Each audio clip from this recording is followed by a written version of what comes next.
The fifth most common question asked by the non-Muslim is, why does Islam allow a Muslim man who have more than one wife? What does Islam say? Allah says in the Quran, in Surah Nisa, chapter number 4, verse number 3, marry women of your choice in twos, threes or fours. But if you can't do justice, marry only one. Quran says, marry women of your choice in twos, threes or fours. But if you can't do justice, marry only one. That means only if you can do justice can you marry 2, 3 or 4, otherwise marry only one. Quran also says in Surah Nisa chapter 4 verse 129, it is difficult to be just between your wives, but don't turn away from them altogether. Many people think it is compulsory in Islam that you should have 4 wives. It is not compulsory in Islam to have 4 wives. It is optional. Marrying more than one woman is optional in Islam. It is mubah. But if you marry more than one woman, and if you don't do justice, then you have a problem.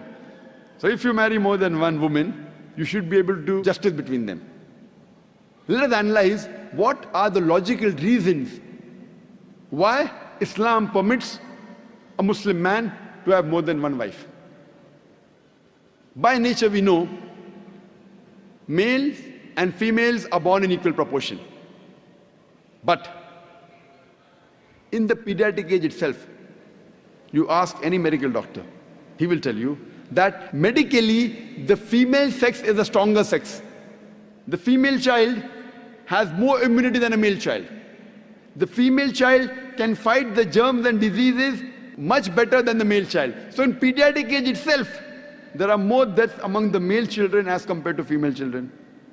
So in the pediatric age itself, there are more females as compared to males. There are wars taking place. In the wars, there are more men who are being killed as compared to women.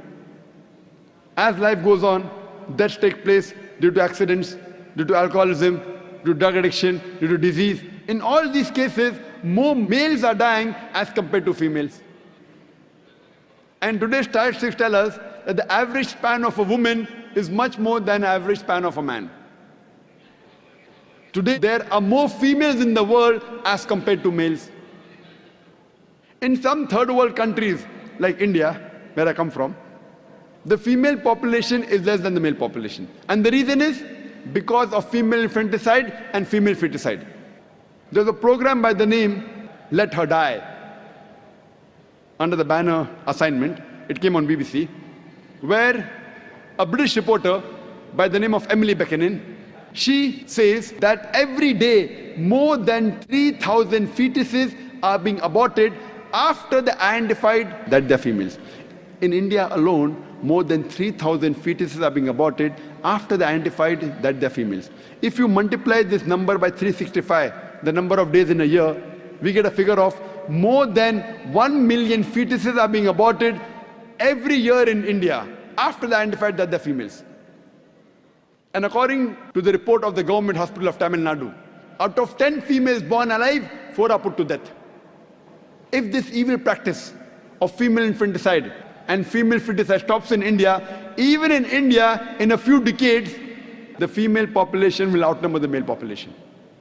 Today when we analyze throughout the world, there are more females as compared to males. In New York alone, there are 1 million females more than males. In USA alone, there are 7.8 million females more than males. In UK alone, there are 4 million females more than males. In Germany alone, there are 5 million females more than males. In Russia alone, there are 9 million females more than males. And God alone knows how many millions of females are more than the males throughout the world.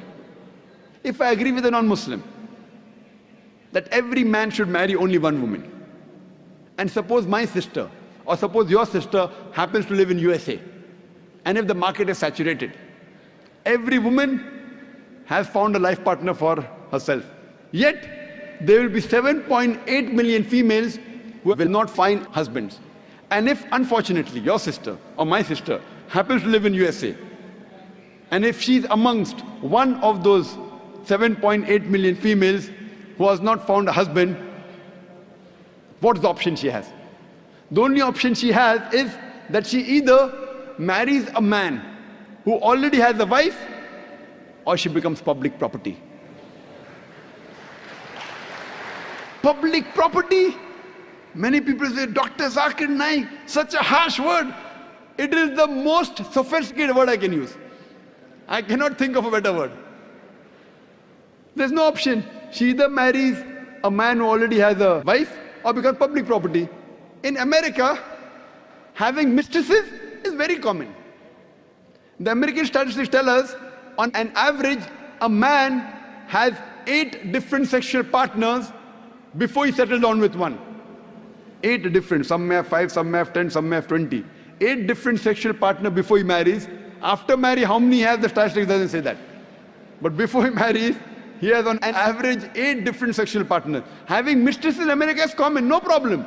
10, 20, no problem. Having 2 wives doesn't go down their throat.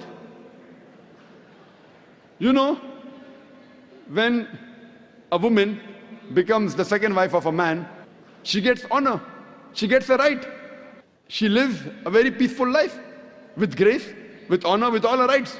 And when a woman is a mistress, she doesn't get her rights, she has no protection, she leads a life of disgrace. Therefore, Islam permits some men to have more than one wife to protect the woman. And I do agree, if someone tells me that no woman would like to share the husband, I agree with them. I don't argue. I agree with you that no woman under normal circumstances would like to share the husband. But the Islamic Sharia says, let a small loss take place to prevent a big loss. That means a good Muslimah who knows the situation of the world would not mind sharing a husband to prevent her sister from becoming a public property.